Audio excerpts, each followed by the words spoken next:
சுச்சக்கர வரதாச்சாரியம் சுத்தசத்வ குருத்தமம் ஸ்ரீநிதி ராகவம் வந்தே ஹியபார கருணாகரம் விஜயினி மிருகயாத்தஸ்தாவதாஸ்மின் நிவృత్తే மகர சதிருஷகர்ணா பூஷண ஸ்ரீபுராத்தம் பிரியமுபசரதீயம் சம்பரீரப்துகாமா சமர விஜயகானம் குர்வதி மோதமானா.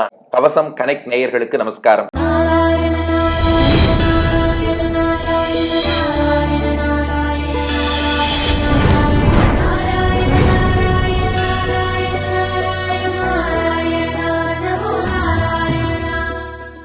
ஆழ்வார்களின் தலைவராகிய நம்மாழ்வார் அருளிய தமிழ் வேதமாகிய திருவாய்மொழியின் 7ஆம் பத்து 4ஆம் திருவாய்மொழி வாழ்விலே வெற்றி தரக்கூடிய விஜயத்துக்கே உரித்தான பதிகமான ஆழியழன்னு தொடங்கக்கூடிய அற்புத பதிகத்தை நாம் அனுபவித்து வருகிறோம். இன்றைய தினம் அதில் 5வது பாசுரத்தை காண உள்ளோம். உங்கள் மனத்திரையில் காட்சி. இந்த பதிகம் முழுக்க அடியார்கள் அனுபவித்து மகிழும்படி பல வீர தீர சாகசங்களை செய்து காட்டுபவர் பகவான் என்பதை நம்மாழ்வார் உணர்த்தி வருகிறார். அதுல பெருமாளே என்ன பண்றார்னா, நம்மாழ்வார் தன்னை பிரிந்து வாடி இருக்கிறார், அவருக்கு ஆனந்தம் ஊட்ட வேண்டும் என்பதற்காக இதுவரை தான் செய்த சாகசங்களை எல்லாம் பகவானே நம்மாழ்வாருக்கு உணர்த்தி நேர கண்ணில் காணும்படியாக அந்த ஒலியை காதால் கேட்கும்படியாக காட்ட முதல் பாசுரத்திலே பெருமாள் உலகளந்த சாகசத்தை பாடினார். 2வது பாசுரத்திலே பார்க்கடல் கடைந்து அமுதை எடுத்த சாகசத்தை பாடினார். 3வது பாசுரத்திலே வராகனாக பூமியை மீட்டெடுத்த சாகசத்தை பாடினார். 4வது பாசுரத்தில் ஊழி காலத்தில் ஆலிலை கண்ணனாக வந்து உலகத்தையே விழுங்கிய சாகசத்தை பாடினார். இப்போது 5வது பாசுரம் பகவான் நம்மாழ்வாருக்கு காட்டுகிறான். மகாபாரத யுத்தத்தை பார்த்த சாரதியாக அர்ஜுனனுக்கு தேரோட்டியாக இருந்து பகவான் முன்னின்று நடத்துகிறான். எப்பேற்பட்ட மகாபாரத யுத்தம்! நாம நினைச்சுட்டு இருக்கோம் பல பேர் சண்டை போட்டான்னு. இல்லை, அந்த யுத்தத்தை நடத்தியவன் ஒரே நபர், பெரிய பாரதம் கை செய்துன்னு கண்ணபிரான் ஒருத்தன் நடத்தினான். அப்ப மத்தவாள்லாம் நிமித்த மாத்திரம். அந்த பகவானுடைய சங்கல்பப்படி அவன் எப்படி ஆட்டுவித்தானோ அப்படி எல்லோரும் ஆடி போரிட்டார்கள். ஆனா ஆட்டுவித்த ஒருவன் அந்த பகவான் எப்பேற்பட்ட மகாபாரதத்தை நடத்தி இருக்கிறான் அப்படியே கண்ணால் காண்கிறார் நம்மாழ்வார். காதிலே அந்த போர்க்களத்தின் ஒலி, குருக்ஷேத்திர போர்க்களத்துல யுத்தம் நடக்கும் போது என்ன சத்தம் கேட்டதோ அந்த ஒலி ஆழ்வார் காதுகளில் கேட்கிறது. பாசுரமாக பாடுகிறார். இப்போது பாசுரம் நம் காதுகளில் ஒலிக்கிறது. 7ஆம் பத்து 4ஆம் திருவாய்மொழி 5வது பாசுரம். ஊன் உடை மல்லர் ததர்ந்த ஒலி. மன்னர் ஆண் உடை சேனை நடுங்கும் ஒலி. விண்ணுள் ஏணுடை தேவர் வெளிப்பட்ட ஒலி. அப்பன் காண் உடை பாரதம் கையறை பொழுதே. ஊனுடை மல்லர் ததர்ந்த ஒலி. மன்னர் ஆணுடை சேனை நடுங்கும் ஒலி. விண்ணுள் ஏணுடை தேவர் வெளிப்பட்ட ஒலி. அப்பன் காண் உடை பாரதம் கையறை பொழுதே. நம்மாழ்வார் சொல்கிறார், பகவானே மகாபாரத யுத்தத்தை என் கண்ணால் காட்டுகிறாய், குருக்ஷேத்திரத்தில் எழும்பும் ஒலி இப்போது என் காதில் கேட்கிறது. அது எப்பேற்பட்ட சத்தம்னா, பல மல்லர்கள் மல்யுத்தம் பண்றாலும். ஒரு யுத்தம் என்று சொன்னால் ஆயுதங்களை ஏந்தியும் போரிடுவார்கள். ஒரு சிலர் மல்லர்கள்னு இருப்பா. நம்ம ஆங்கிலத்துல புரியிறாப்புல சொல்லணும்னா ரெஸ்லர்ஸ்னு சொல்றோம் இல்லையா, WWE எல்லாம் சண்டை போடுறா பாருங்க. அந்த மாதிரி ரெஸ்லர்ஸ் என்ன பண்ணுவாளாம், ஆயுதங்களையே கையில ஏந்திக்க மாட்டா, நேரா எதிரிய 2 கையாலையும் பிடிச்சு குத்தி தாக்கக்கூடியவர்கள். அப்படிப்பட்ட மல்லர்கள் ஒருவரை ஒருவர் தாக்க அந்த மல்லர்கள்லாம் நொறுங்கி போகிறார்கள். அப்படியே சுக்கு நூறாக சிதைந்து கிரஷ் ஆகி நொறுங்கி போறா. அந்த ஒலி கேட்கிறது. ஊன் உடை மல்லர் ததர்ந்த ஒலி. இந்த இடத்துல ஊன் அப்படின்னா உணவுன்னு அர்த்தம். ஊன் உடை மல்லர்னா நிறைய உணவு சாப்பிட்ட மல்லர்களாம். அது என்னப்பா அவ உணவு சாப்பிட்டான்னா, நம்பிள்ளை வீட்டுல அதை சுவையா விளக்குறார். இந்த ஆயுதம் ஏந்தி சண்டை போடுறவாளுக்கு டெக்னிக்கல் ஸ்கில் நல்லா இருந்தா போதும். ஏன்னா அந்த ஆயுதத்தை எப்படி பயன்படுத்தணும்னு தெரிஞ்சா பயன்படுத்தி ஜெயிச்சிருவான். ஆனா இந்த மல்யுத்தம் பண்றாளே, அவளுக்கு உடம்புல நல்ல பைசப்ஸ், ட்ரைசப்ஸ், 6 பேக்ஸ் இதெல்லாம் தான் நல்லா இருக்கணும். அதுக்காக என்ன பண்ணானா துரியோதனன், அப்படிப்பட்ட மல்லர்களை எல்லாம் கூட்டு வச்சு அவளுக்கு நிறைய மாம்சம், என்னென்ன உணவெல்லாம் தேவையோ, எதெல்லாம் சாப்பிட்டா இந்த மசில்ஸுங்கிறது நல்லா வளருமோ அந்த அப்படிப்பட்ட ஊனாகிய உணவெல்லாம் கொடுத்து அந்த உணவெல்லாம் சாப்பிட்டு சாப்பிட்டு அவர்கள் அப்படி மல்லர்களாக உருவாயிருக்கலாம். அதனால சாதாரண மல்லர் இல்ல.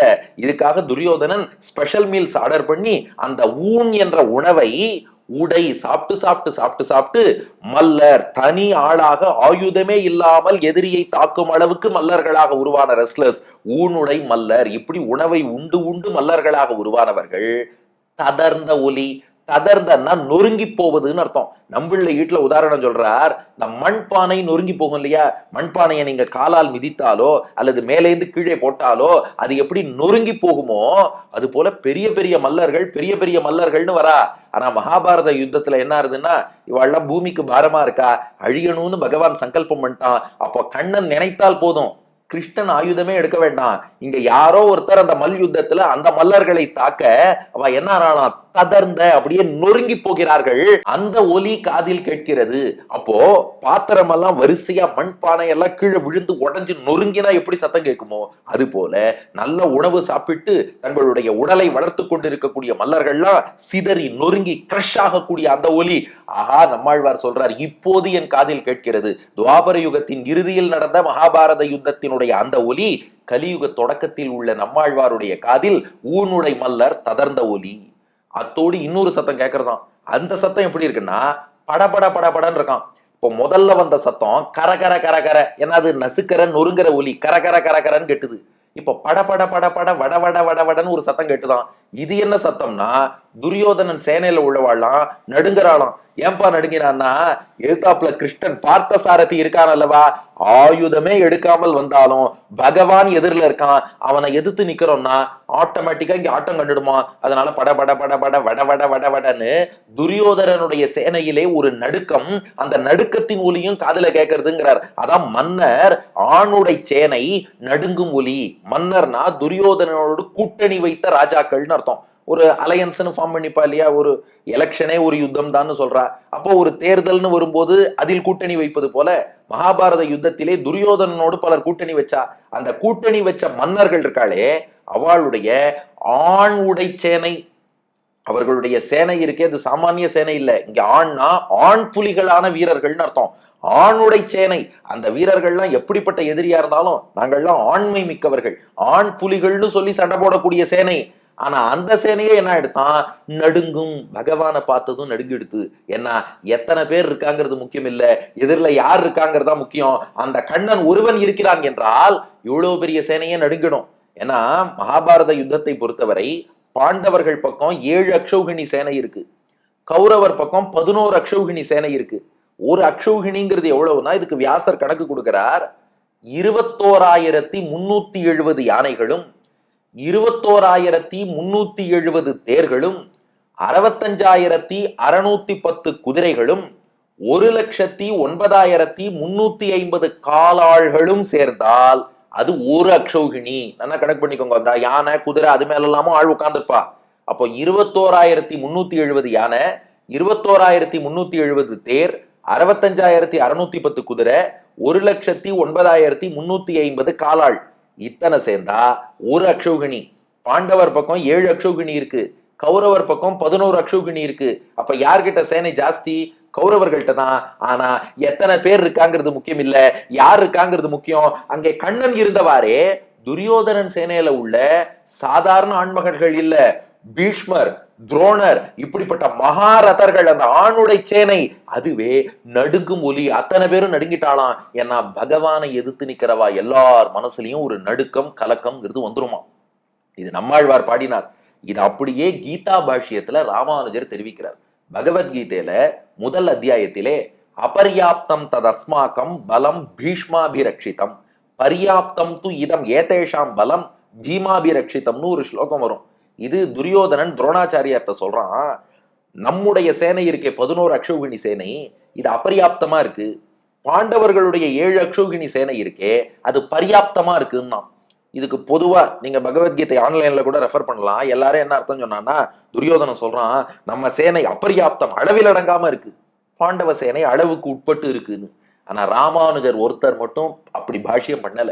ராமானுஜருடைய பகவத்கீதை விளக்க உரையில பர்யாப்தம்னா போதுமான அளவு, அபர்யாப்தம்னா போதுமான அளவு இல்லைன்னு அர்த்தம். அப்ப துரியோதனன் என்ன சொல்றான்னா, பாண்டவர்கள்ட்ட 7 அக்ஷௌகிணி தான் இருக்கு, நம்ம கிட்ட 11 அக்ஷௌகிணி இருக்கு.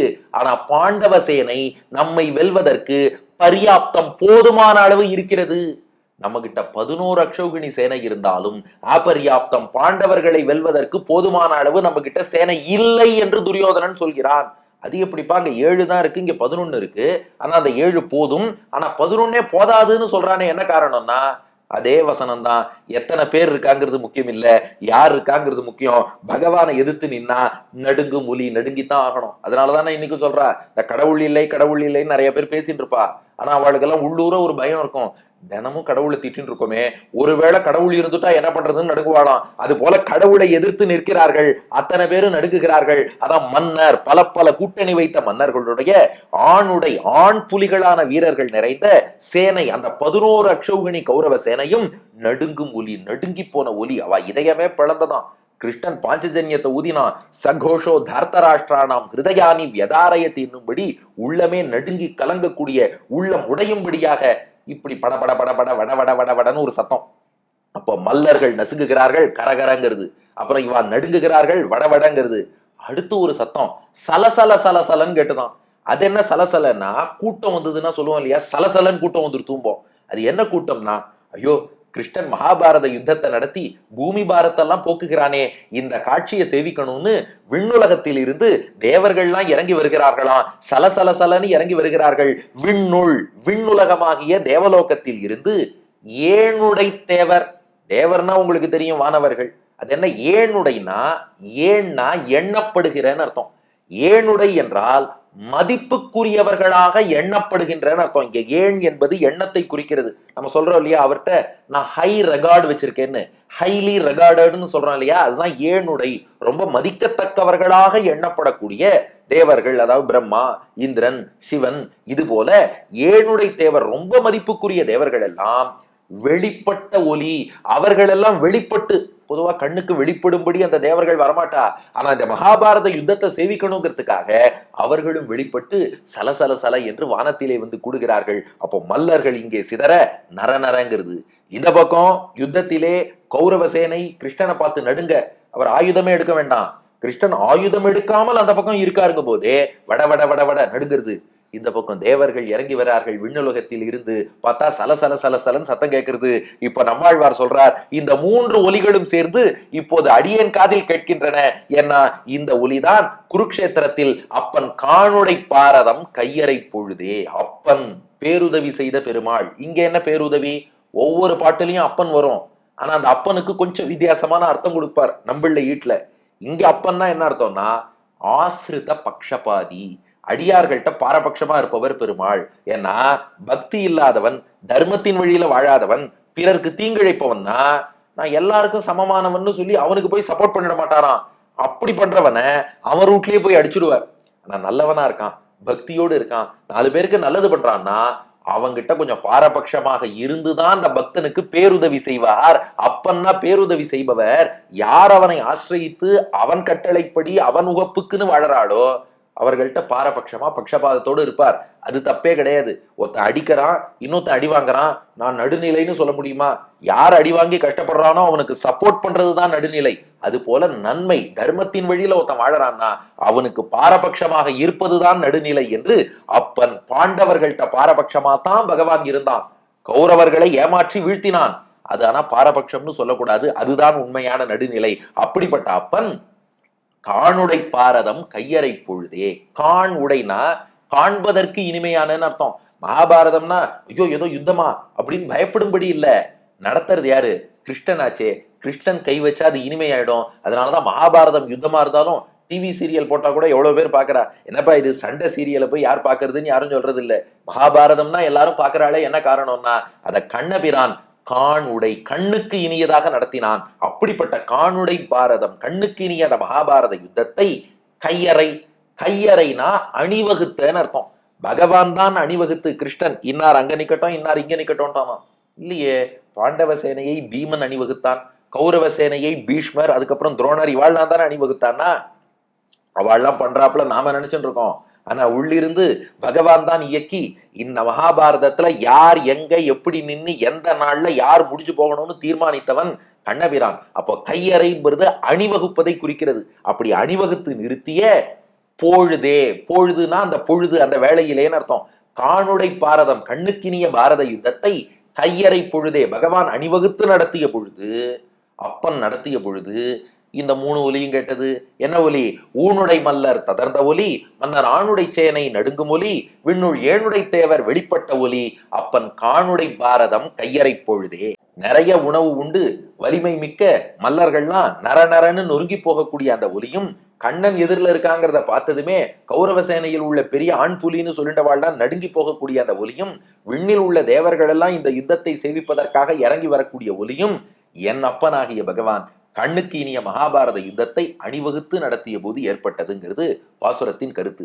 இதற்கு மகாவித்வான் வில்லூர் நடாதூர் வெங்கடசேஷாரிய மகாதேசிகன் அருளிய சம்ஸ்கிருத வடிவம், சம்புஷ்ட ஆஹார மல்லோச்சலன மதன சங்கர்ஷ ஜாத துவனிக்ஷ்மா பாலானாம் பௌருஷாட்ய பிரதிபல பிருத்தனா கம்பஜாத்த துவனிஷ்ச யுத்தஸ்யாப்ரே திதிருக்ஷா கத கணித புரோ திருஷ்ய தேவத்வனிஷ்ச பிரேக்ஷ்யே ஸ்மத் சுவாமி ஹஸ்த பிரச்சலன சமயே பாரதே சித்திரமாசீத். அடியேன் வழங்கும் ஆங்கில வடிவம், the sound of foodie wrestlers getting crushed, the sound of valiant army of kings getting trembled, the sound of revered devas appearing in the sky came together as my lord assembled the forces for the enchanting epic war என்பது இதற்கான ஆங்கில வடிவம். இனி இதற்கு அடுத்த பாசுரம், தூணை பிளக்கும் போது ஒரு சத்தம் கேட்டு ஒரு பெரிய வெள்ளமே பொங்கி வந்ததாம்.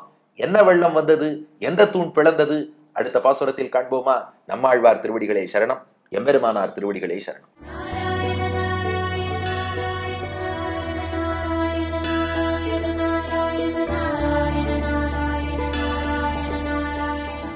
ஊனுடை மல்லர் கதைந்த போலி மன்னராணுடை சேனை நடுங்குமொலி. ஊனுடை மல்லர் கதைந்த போலி மன்னராணுடை சேனை நடுங்குமொலி. விண்ணுள் ஏனுடை தேவர் வெளிப்பட்ட போலே அப்பன் காணுடை பாரதம் கையறை போழ்தே.